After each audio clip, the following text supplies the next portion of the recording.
आइए अब बात करते हैं बिहार की। उसके समृद्ध इतिहास को लेकर अगर हम एक नए अध्याय की बात करें तो कैसा लगेगा। मधुबनी जिले के बलिराजगढ़ में ईसा से 200 साल पहले इतिहास, संस्कृति और तत्कालीन सभ्यता के कई राज जल्द सामने आने की आशा है। आर्कियोलॉजिकल सर्वे ऑफ इंडिया ने 2200 साल से अधिक पुराने स्थल की खुदाई शुरू कर दी। अब इससे बलिराजगढ़ धरोहर को पर्यटन के ग्लोबल मैप पर लाने की राह खुलेगी। कैसे खुलेगी, देखिए इस रिपोर्ट के जरिए।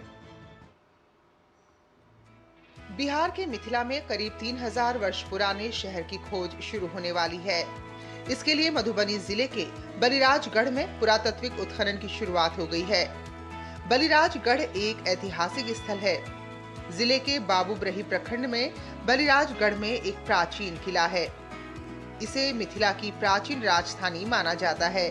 बलिराजगढ़ को सन 1938 में भारतीय पुरातत्व विभाग ने राष्ट्रीय महत्व का स्थल घोषित किया था।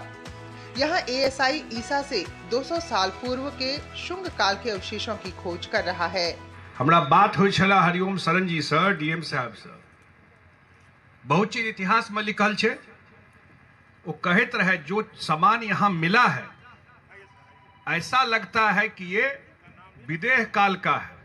मतलब मिथिला की राजधानी यही एरिया है जहां मिथिला की राजधानी थी।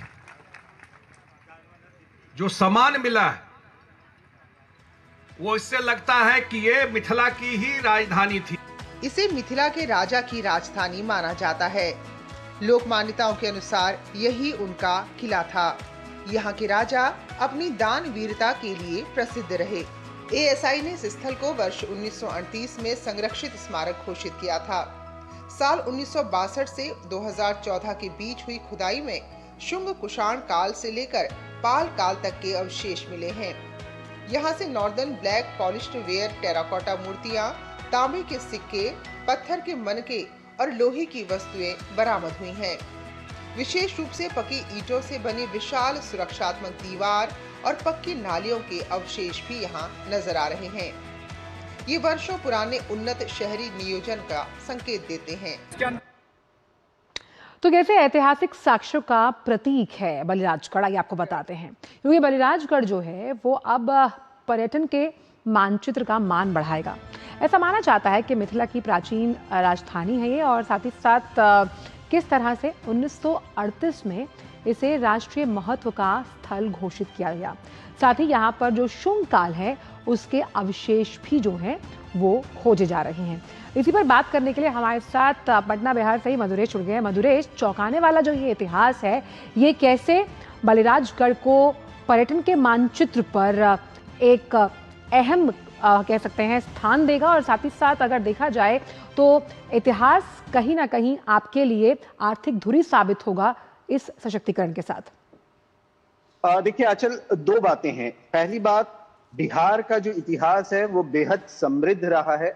चाहे एंशिएंट की बात करें, चाहे मेडाइवल की बात करें या फिर मॉडर्न की बात करें, तो निश्चित रूप से जो बलिराजगढ़ में एक्सकवेशन हो रहा है, जो खुदाई हो रही है, वो निश्चित रूप से जो पूरे मिथिला का, पूरे बिहार का एक नया अध्याय खोलेगा और निश्चित रूप से एक ऐसा गौरव की गाथा, नई शुरुआत होगी जो आज तक जमीन के अंदर दबी हुई थी।